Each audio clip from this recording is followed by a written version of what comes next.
Bonjour, bienvenue dans la série sur la physique des particules. Donc, pour l'effet Compton, on avait donc un électron qui rencontre un photon, il y a une diffusion, et on a un électron et un photon en sortie.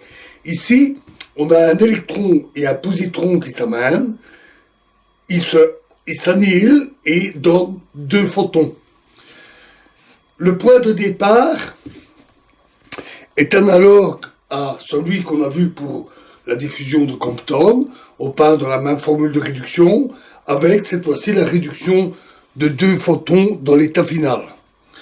Mais les deux photons qui sont émis sont des bosons identiques, et donc si oméga est l'angle solide d'un photon, la section efficace est obtenue en intégrant 1/2 d sigma sur d oméga sur 4pi. Et donc, à cause du facteur 1/2, on intègre d sigma sur d oméga sur 2pi. L'expression doit être symétrique dans l'échange des deux photons. Donc la cinématique du processus, c'est P1 alpha 1, P2 alpha 2, l'électron et le positron arrivant, qui s'annihilent et donnent K1 epsilon 1 et K2 epsilon 2, les deux photons.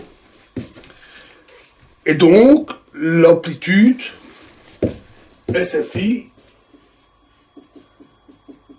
doit être égale à moins Z3 exposant moins 1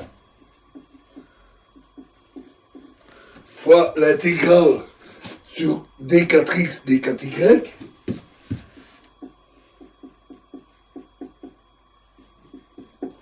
fois E exposant IK1X plus K2Y fois l'amplitude 0, le produit T de epsilon 1 JX, epsilon 2 JY, avec comme point de départ P1 alpha 1, P2 alpha 2.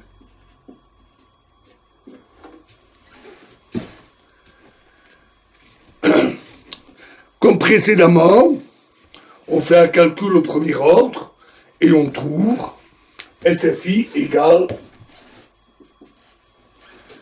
à moins IE carré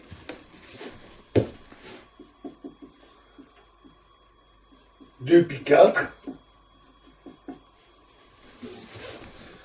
fois delta 4 K1 plus K2 moins P1 moins P2, la conservation de l'impulsion, fois VP2 alpha 2, VP2 alpha 2, le V parce que c'est un positron, fois epsilon slash 2 fois le propagateur 1 sur P slash 1 moins K slash 1 moins M epsilon slash 1 plus epsilon slash 1 sur P1 slash moins K2 moins K2 slash moins M fois epsilon slash 2 fois U P1 alpha 1. C'est donc une formule fort semblable à celle de l'effet Compton. Et on peut le traduire, comme on l'avait fait ici, par deux graphes.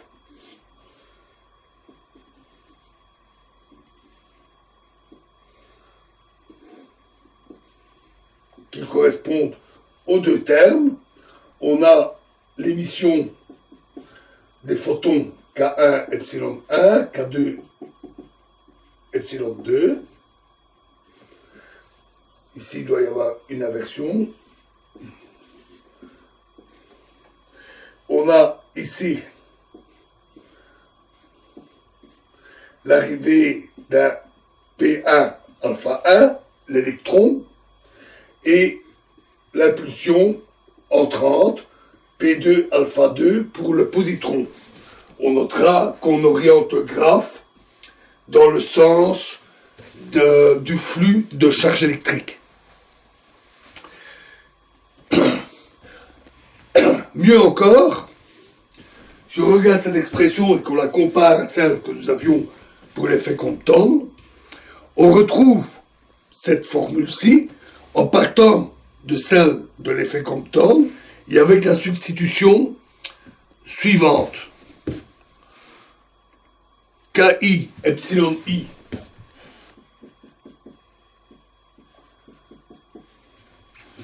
devient moins K1 epsilon 1, KF epsilon F devient K2 epsilon 2.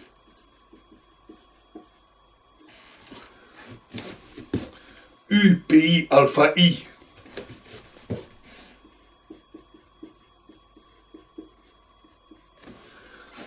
devient UP1 alpha 1 et UPF alpha F U bar PF alpha F devient V bar P2 alpha 2. PI devient P1 et PF devient moins P2. Avec cette substitution-là faite dans la formule de Compton, on retrouve cette formule-ci. En fait, ici, la symétrie de croisement que l'on avait disparaît. Ce que l'on a, c'est une symétrie de particules identiques, c'est la symétrie de Bose. Et la relation ici, la substitution ici, nous donne une autre sorte de relation de croisement entre deux processus.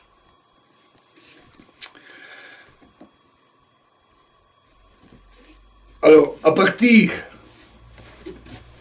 de la formule ici, on dérive la section efficace pour des électrons et positrons non polarisés. Le facteur de flux, c'est 1 sur m carré fois P1, P2 au carré, moins M4 exposant 1/2. Et on doit avoir, et alors on utilise une relation analogue à celle que nous avions utilisée, mais pour V, ici, moins somme sur les polarisations alpha de V, VP alpha, V bar P alpha, est égal à moins P slash plus M sur 2M.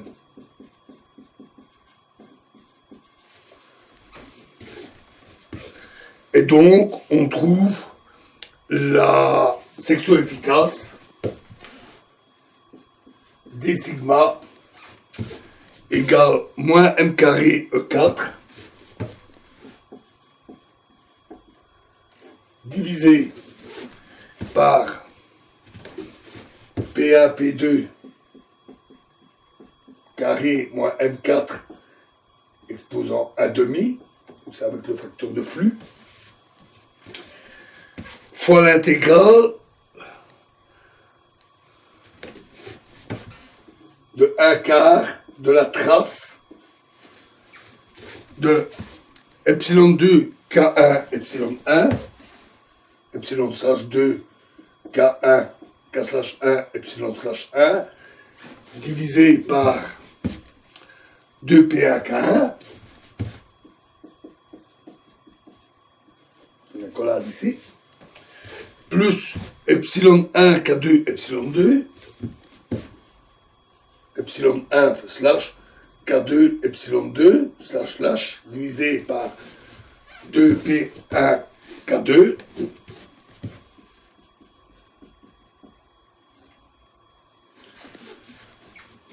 fois P slash 1 plus M sur 2M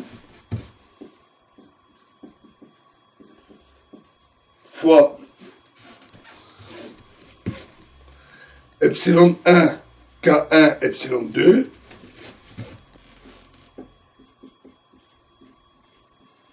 toujours avec le slash sur 2P1 K1 plus epsilon 2 K2 epsilon 1 slash divisé par 2P1 K2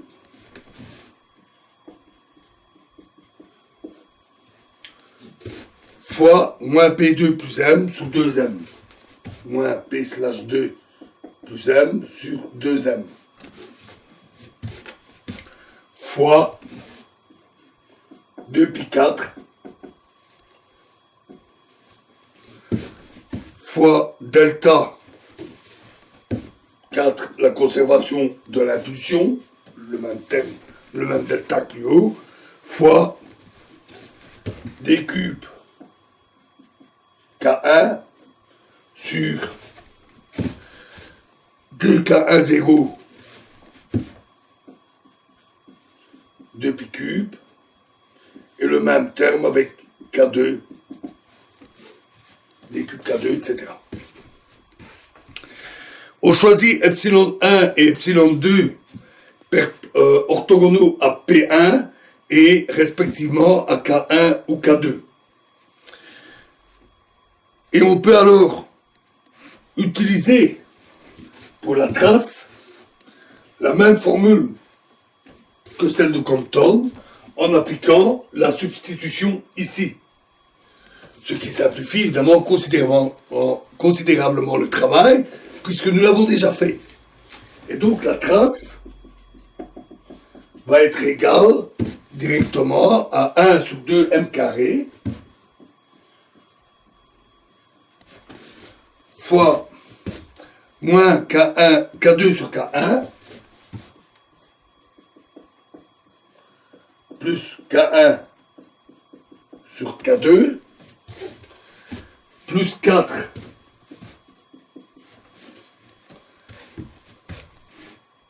epsilon 1, epsilon 2 carré moins 2. Voilà, donc ici déjà nous avons fait le plus gros du travail. Ça nous avait pris pas mal de temps avec Compton, ça veut dire que c'était utile de le voir en détail, et souvent on a à faire de longs calculs comme ça. Ici, bon, inutile de tout répéter, et en plus on bénéficie directement des résultats de l'analyse que nous avons faite.